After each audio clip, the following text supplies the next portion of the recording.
Hi, my name is Michelle Meier. I'm a physical therapist with Rifton Equipment. Today I'm going to talk about adaptive cycling. So first we'll start with the recently updated World Health Organization, or WHO, guidelines for physical activity and sedentary behavior. These guidelines were developed for children, adolescents, adults, and older adults, and they're based on the most recent advances in the research. So for the first time, these guidelines include specific recommendations on physical activity for people living with disabilities or chronic conditions. The guidelines now also address the negative health impacts of sedentary behavior. And the guidelines stress that there are no major risks to people with disability engaging in physical activity when it's appropriate to their health status and their physical functioning. So the health benefits generally outweigh the risks. Here's a direct quote. The WHO states, "Children and adolescents living with disability should do at least an average of 60 minutes per day of moderate to vigorous intensity physical activity, which is mostly aerobic, across the week." And regarding sedentary behavior, they say, children and adolescents should limit the amount of time spent being sedentary, particularly the amount of recreational screen time. So some activity is better than none. And physical activity will look different from person to person. Exercise can be incorporated into recreation, activities of daily living and work, and really throughout all of daily life. By incorporating physical activity in the home, school, the workplace, and the community, we will find ways for adults, adolescents, and children living with disability to participate in physical activity that's enjoyable and appropriate to their age and their ability.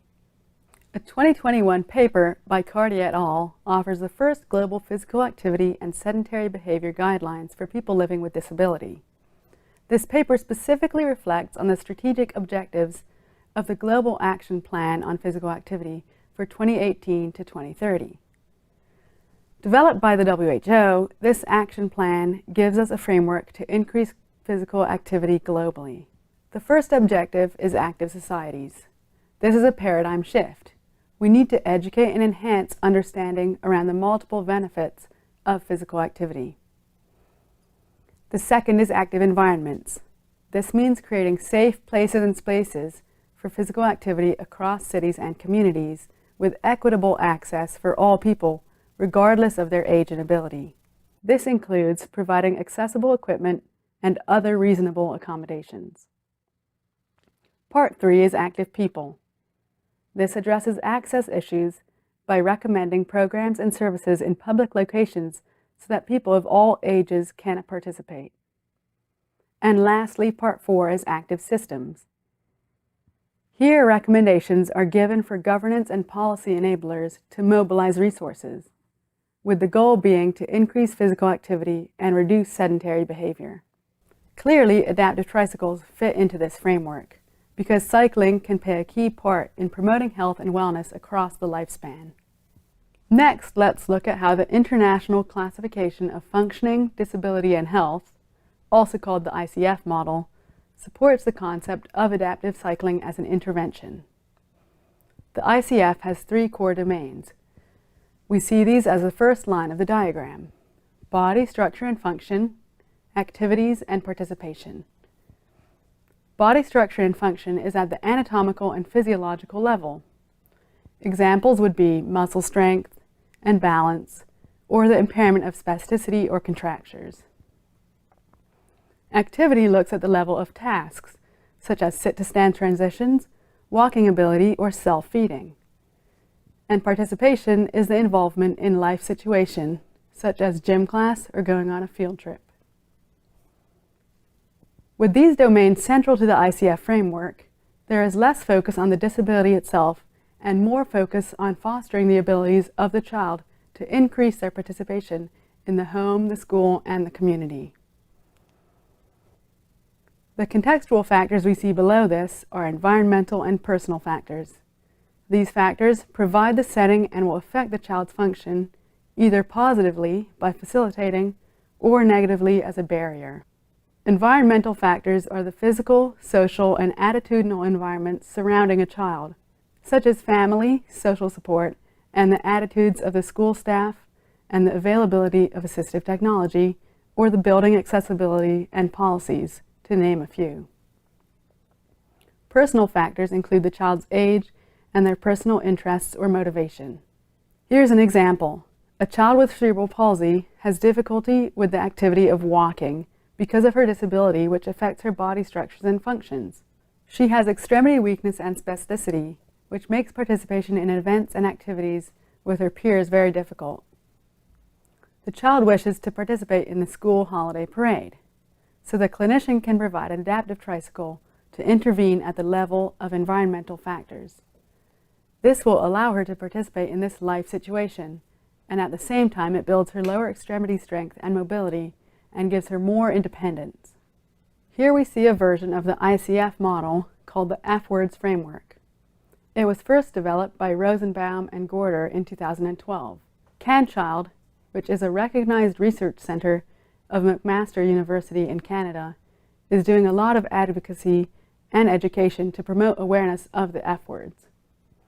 This version of the ICF brings our focus to the pediatric population, and using this model helps us appreciate how adaptive cycling positively impacts the child on every one of these levels.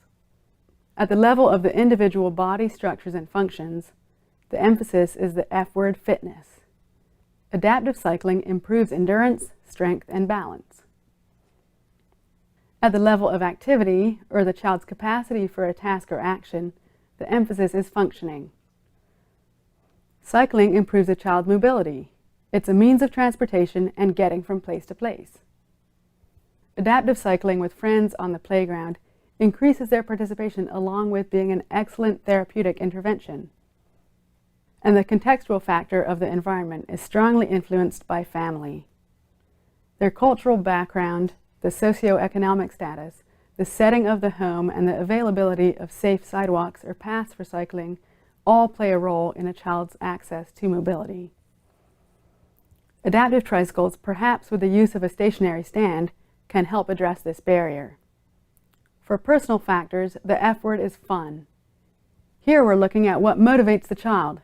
Tricycling is fun, and as such, we've increased the child's buy-in for physical activity to reduce sedentary behavior and screen time. Underlying the entire model is the arrow marked future. When we intervene at the fitness, functioning, and friends levels during childhood, we can positively impact the child's transition to adulthood. The improved overall health means more inclusion in the community right now and in the upcoming years of adolescence and adulthood.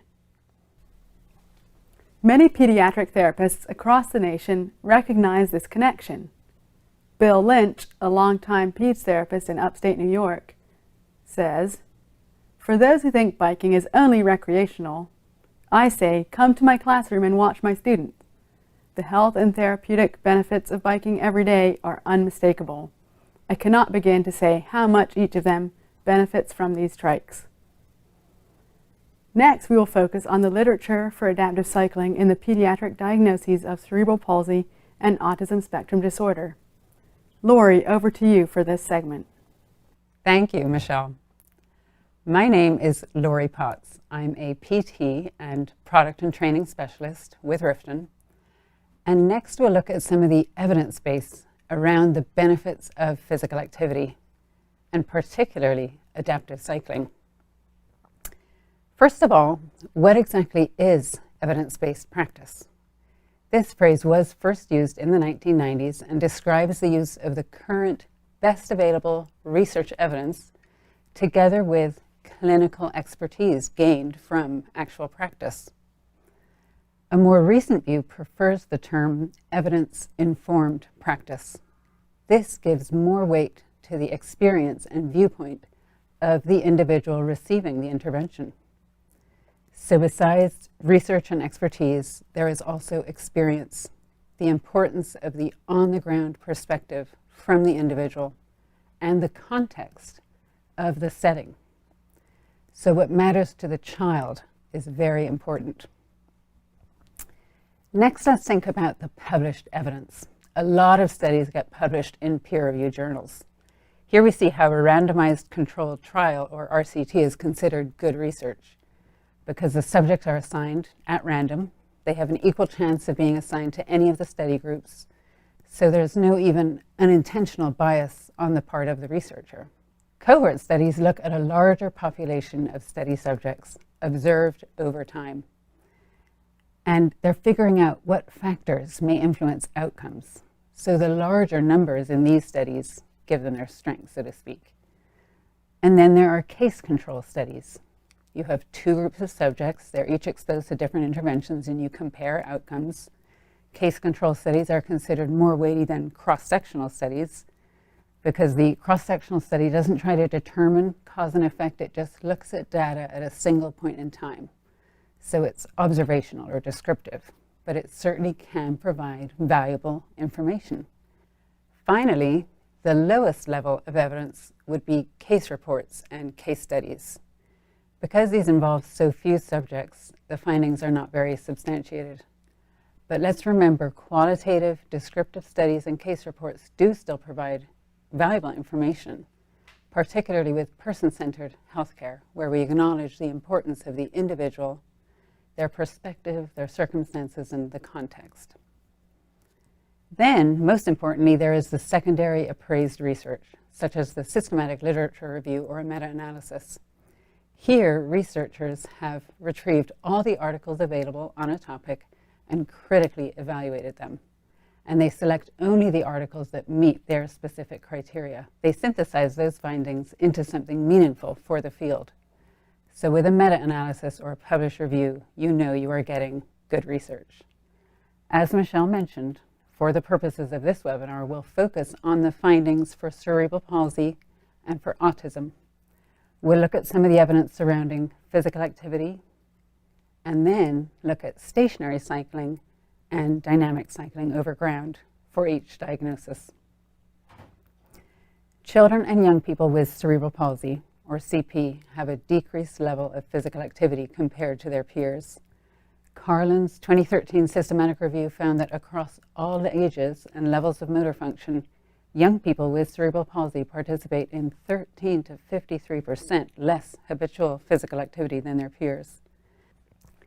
The level of activity is approximately 30% lower than guidelines, and their sedentary times are twice the maximum recommended amount. An article published by Bjornson in 2020 looked at children with CP across their development from age 3 to age 12, and they found that all of them, whether ambulatory or not, had a decrease in the amount of intensity of physical activity as they grew older. So the 12-year-olds in the study were doing less physical activity than they had been doing at age 3. In 2016, Olaf Verschoren, who is a PT PhD at a university medical center in the Netherlands, published the first ever physical activity and exercise recommendations for individuals with CP based on his in-depth review of evidence. For cardiorespiratory benefit, the individual would perform aerobic exercise ideally 3 times a week for 20 or more minutes at the specified intensity. This is regular, purposeful exercise that involves major muscle groups and that is continuous and rhythmic. So certainly adaptive cycling would fulfill this recommendation. To meet the physical activity recommendations, the individual would perform the activity at a more moderate to vigorous level 5 days a week, 60 minutes a day, and those 60 minutes are not necessarily all at once.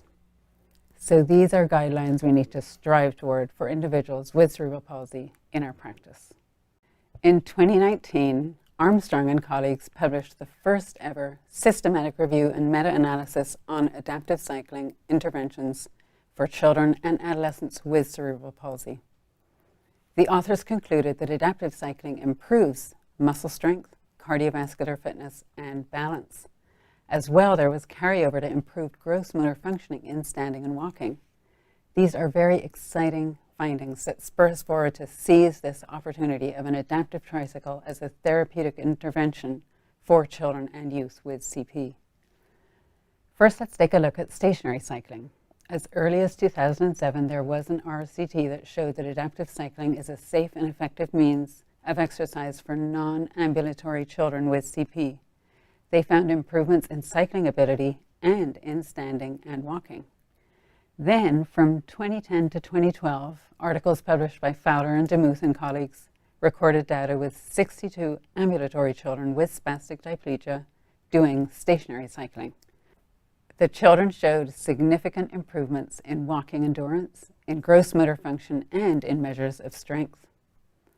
A further look at the data from quality of life outcomes questionnaires showed improved emotional functioning with significant decreases in anxiety and anger and better ability to pay attention in school for the children who cycled.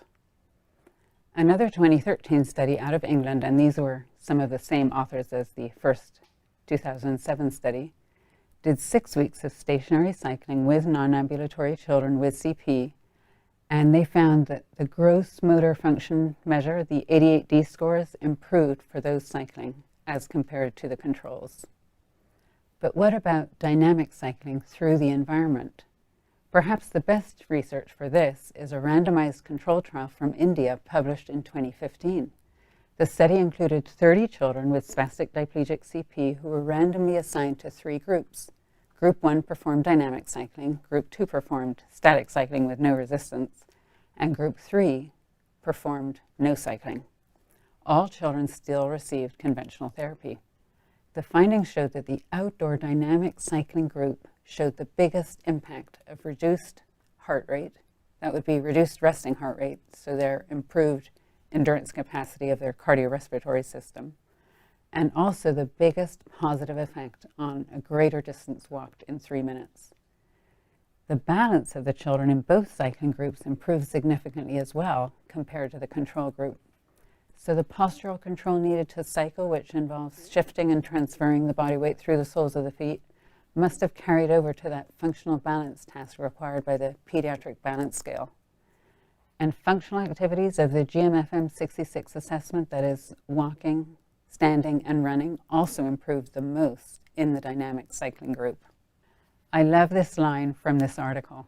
The researchers concluded, all children with cerebral palsy should be provided with an adaptive cycle in place of a wheelchair to enable active, independent movement in community settings that will at the same time improve their endurance and function.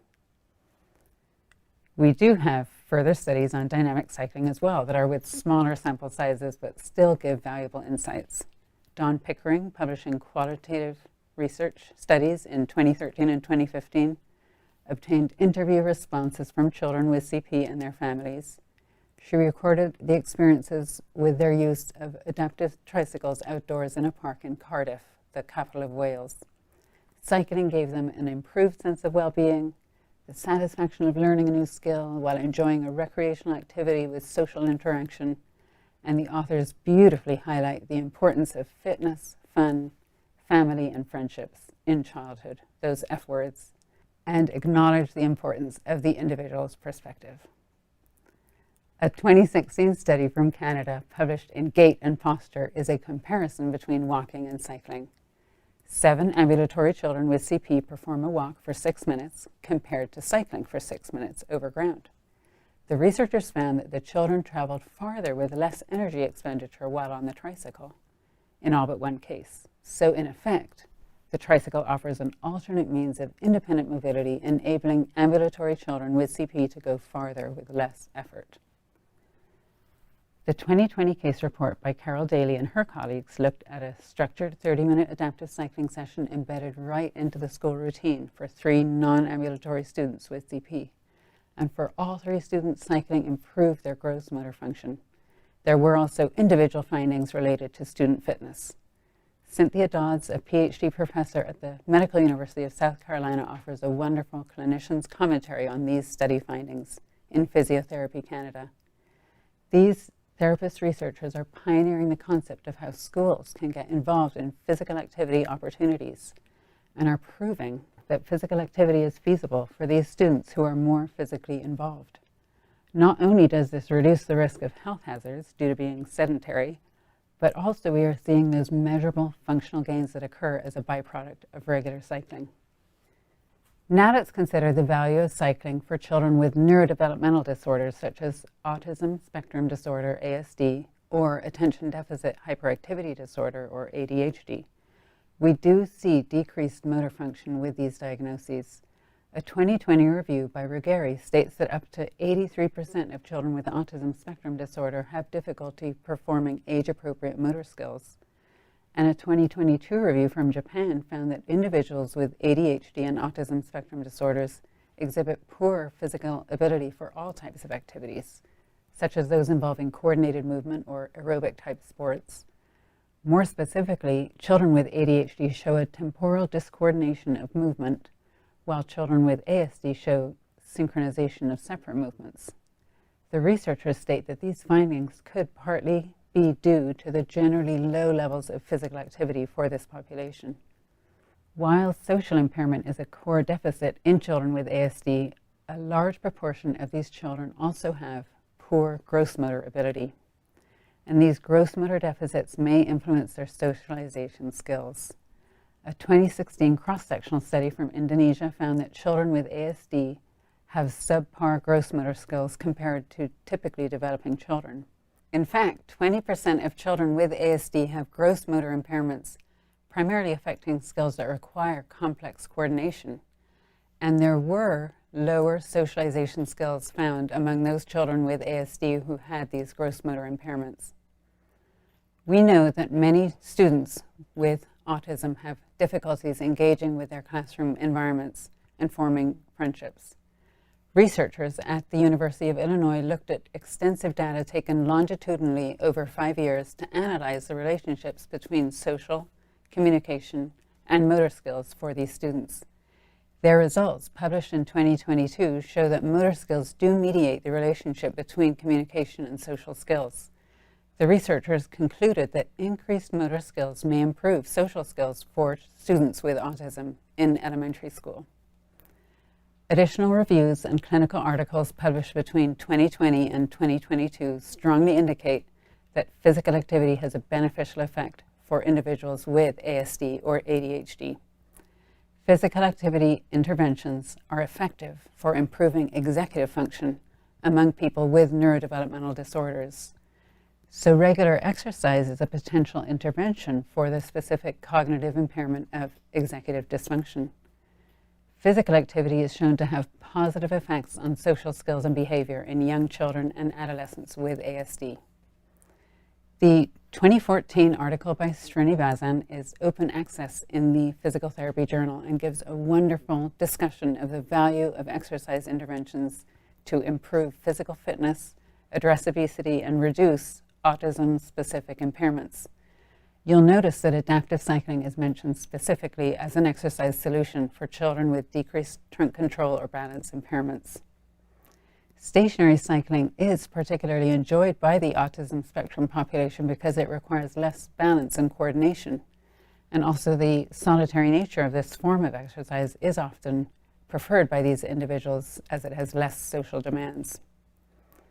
As far back as 2003, research highlighted the benefits of stationary cycling as an aerobic exercise for individuals with ASD. Now, one of the common barriers to participation in physical activity for individuals with ASD is a lack of interest and motivation. So this 2020 pilot study out of the University of Utah with Arizona State looks at the effect of using contingent reinforcement in the form of watching a preferred DVD. And this was to increase the duration of time pedaling on a stationary cycle.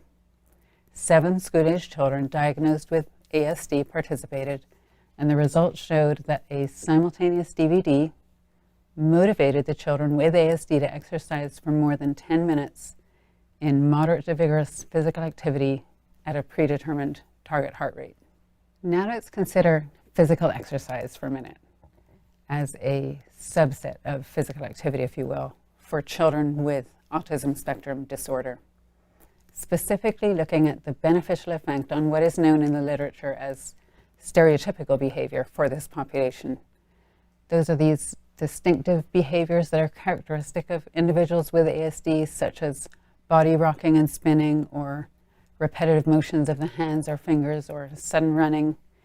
A 2022 meta-analysis also concludes that physical exercise can reduce maladaptive stereotypical motor behaviors in children with ASD. Included in this 2022 review are these 2 studies on stationary cycling worth noting. In 2017, researchers out of Rutgers in New Jersey looked at the impact of aerobic exercise on stereotypical behaviors. The 7 children with autism in the study each self-selected between activities of the treadmill, stationary cycling, or an elliptical ergometer. 3 of the children chose cycling.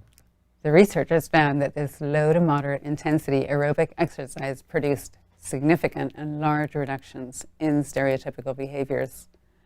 Also in 2017, researchers in Kansas State University compared the effect of deep pressure therapy using a compression vest and weighted blanket versus the effect of exercising on a stationary bike for improving the stereotypical behaviors of hand flapping and echolalia, or word repetition. The cycling activity showed the outcome of markedly reduced stereotypical behaviors for 2 of the 3 elementary school students in the study. Meanwhile, with the deep pressure therapy for all 3 cases, there was notably limited improvement. So just think how stationary cycling provides such an easily administered way to positively impact children with autism. I will conclude the research segment of this webinar with a 2010 study out of California State University. This study had sufficient quality to be included in the systematic review published by Sorensen in 2014, and more recently also in the review by Devaraja in 2022. In this 2010 study, 3 nonverbal adolescents impacted by severe autism participated in a 16-week cycling program. 1 student chose a bicycle with training wheels with the seat low to the ground, and the other 2 chose an adult tricycle. To encourage the cyclists to extend their time of cycling, this program focused on the self-regulatory skills of self-monitoring, goal setting, and self-reinforcement. By the end of the program, these adolescents regularly completed 30 minutes of self-initiated overground cycling.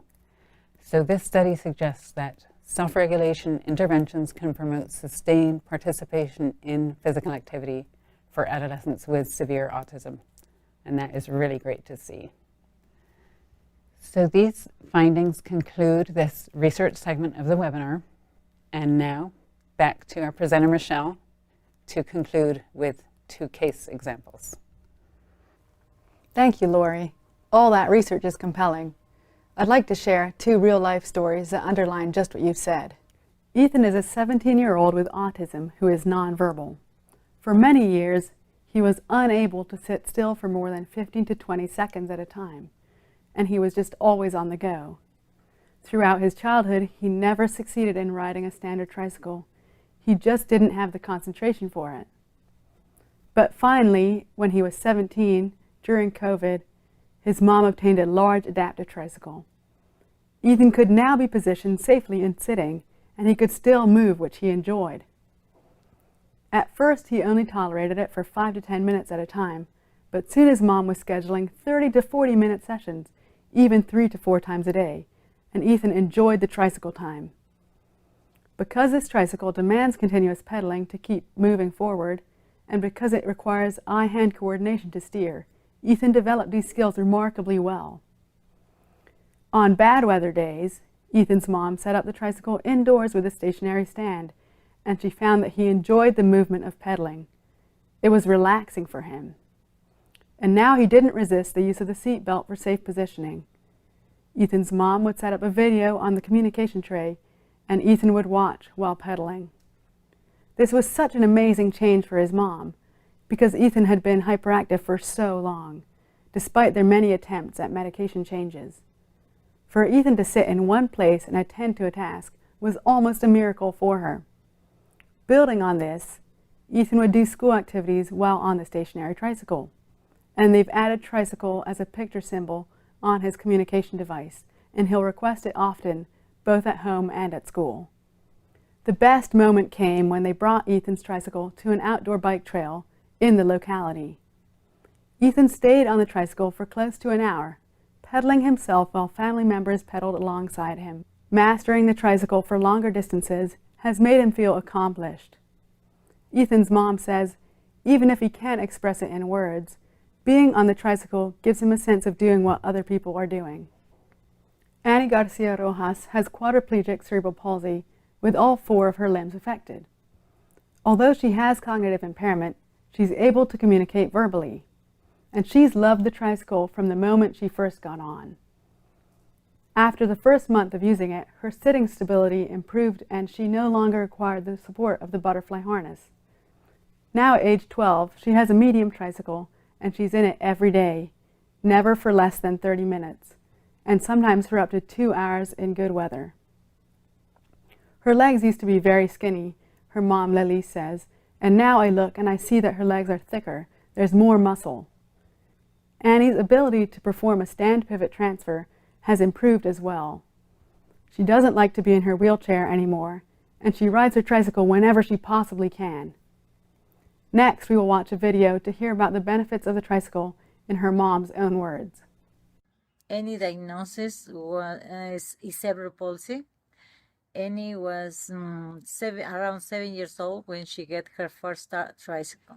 When she get the first time the tricycle, she was so excited. She tries to move. She tries to go backwards, forward, but she takes few days until figure out how to go forward. In around 2 months, she was moving backwards, forward, whatever she wants. It was amazing. It was a huge change in Annie's life. The tricycle was amazing for Annie and for us because finally I'm feeling my hands free to run next to her or move next to her. That's really helpful for Annie and for the family because, Annie is beneficial, but us too, because we enjoy the weekends. We enjoy summer. We enjoy life. With any instant her disability, she's enjoying the life because she moves around independent. That is the goal of the day, I think. Her humors change. Annie is happy. Annie does her therapy because the price is use the bike. Because after we go to the bike, she touch you, mommy, touch. She likes how feeling her heart pump because, her oxygenation goes up. She's so excited. She's feeling free, happy, relaxed. The tricycle changed Annie's life. In conclusion, let's take the view that for children and young adults with autism spectrum disorder or attention hyperactivity disorder, both stationary and overground cycling are possible. Let's consider how for these individuals, the simple and fun activity of cycling may reduce stereotypical behaviors and improve coordination deficits, and as a physical exercise, it will positively impact executive function and increase their participation. For children with cerebral palsy, the school setting has multiple opportunities to integrate adaptive cycling, such as from the bus to the classroom, to and from the classroom to the library or cafeteria, in school hallways, or cycling in physical education or on field trips. Then cycling inspiration from school can carry over into the home and the community settings.